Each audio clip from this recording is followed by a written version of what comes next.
Good day, everyone. Today I'm going to discuss digital technologies and alternative delivery systems. Digital technologies, according to RISE 2003, digital technologies denote a wide range of technologies, tools, services, and applications using various types of hardware and software. They facilitate services or activities by electronic means to create, store, process, transmit, and display information. In education, digital technologies pave ways for new pedagogical approach where students are expected to play a more active role than before. According to Romanica and Galan, 2015, digital technologies in higher institutions of learning are used for developing course material, delivering and sharing content, communication between learners, lecturers, and the outside world, creation and delivery of presentation and lectures, academic research, administrative support, as well as student enrollment. By digital technology, we mean the use of computer and technology-assisted strategy to support learning within schools. The effective use of digital learning tools in classrooms can increase student engagement, help teachers improve their lesson plans, and facilitate personalized learning. Technology provides students with easy-to-access information, accelerated learning, and fun opportunities to practice what they learn. Through the use of technology, inside and outside the classroom, students can gain 21st century technical skills that is necessary for future occupations. Now, let's move on to alternative delivery system. Alternative delivery systems are management systems used in inclusion classroom that provide support for students and maximize learning while being presented with the core curriculum. It is an approach that uses success-oriented presentation and the elements of collaboration and school-based coordination in its implementation. The goal of alternative delivery systems is to develop many creative ways of working together for the benefit of all students. There are different types of alternative delivery system. These are audio teleconference, distance education or distance learning, broadcast radio, flipped classroom, and MOOC or massive open online course. Audio conferencing. Audio conferencing is a learning event or meeting in which participants in different locations use telephones or audio conferencing equipment to interactively communicate with each other in real time. The number of participants may be as small as 3 or as large as 100 or more. It is also known as telephone conferencing or phone conferencing. The telecommunication systems may support the teleconference by providing one or more the following: audio, video, data services by one or more means such as telephone, computer, telegraph, teletypewriter, radio, and television. The benefits for your learner or participating in an audio conferencing are as much social as they are pedagogic. Most people are comfortable operating telephone equipment and have experience understanding and using conversational protocols on the telephone. Therefore, there is no technology hurdle to be overcome. Unlike asynchronous communication technologies, audio conferencing gives your learner a sense of participating in a live event. Audio conferencing also provides an opportunity for live discussion and immediate feedback. It gives you a chance to interact and guide the learner's thought processes at the very moment they are unfolding. And an audio conferences can provide your learners with the opportunity to practice the skill of talking about their subject. Next, Distance education or distance learning.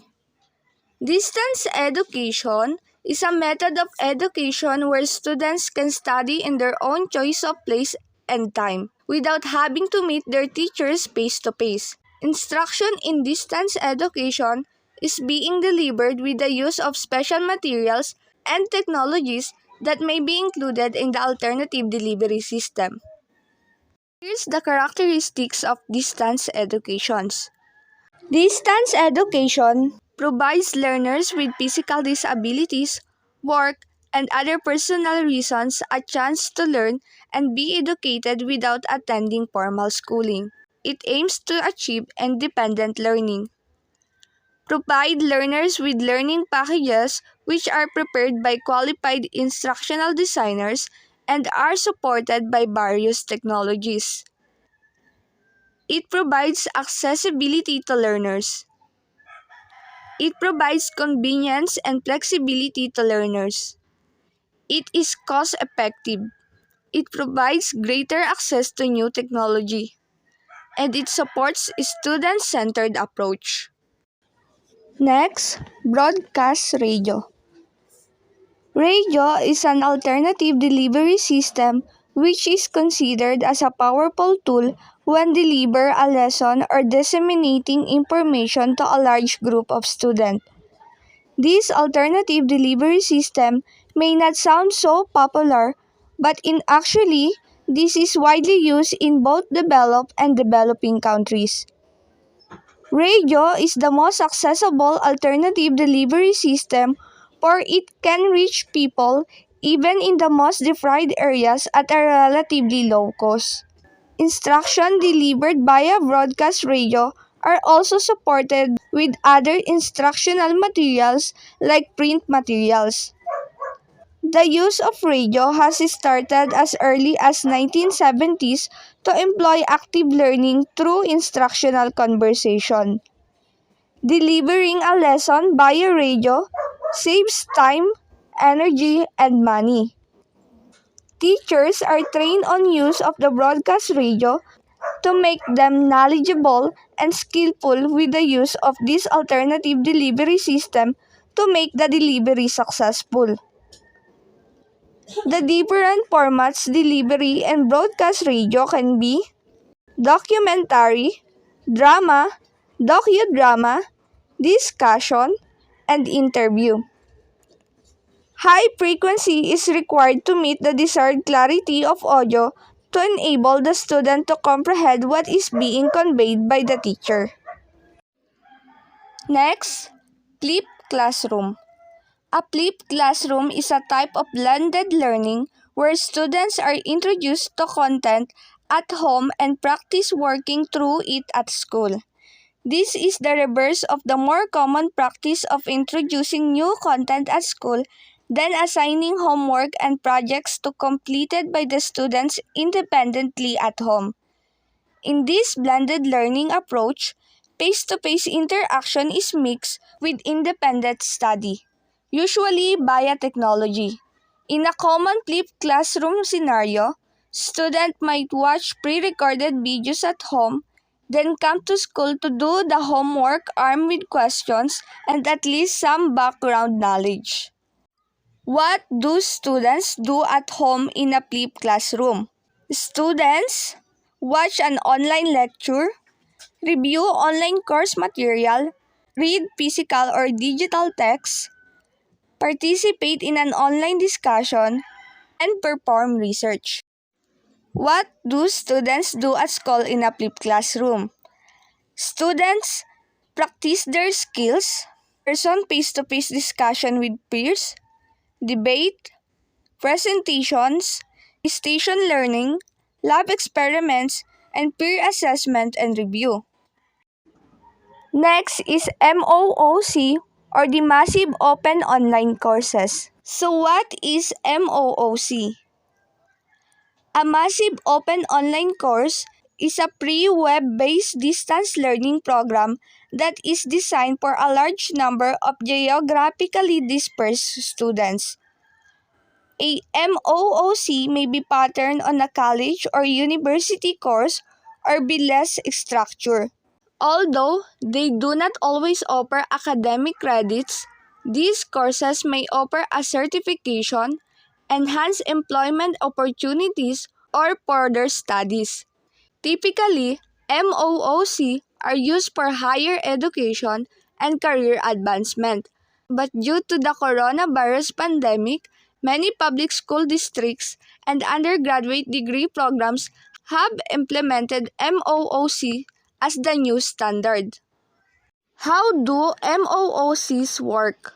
Massive open online courses are online courses that students access through the internet. Typically, these courses consist of traditional class materials made accessible online, which may include the following: film or recorded video lectures, readings, problem sets, online quizzes and examinations, interactive learning modules, and interaction with other students via forums. Typically, each MOOC will include a course provider and a course platform. A course provider is often a university, which supplies the course materials and instructors. The platform provides the technological infrastructure for course modules, users access, and other learning resources. That will be all. Thank you for listening.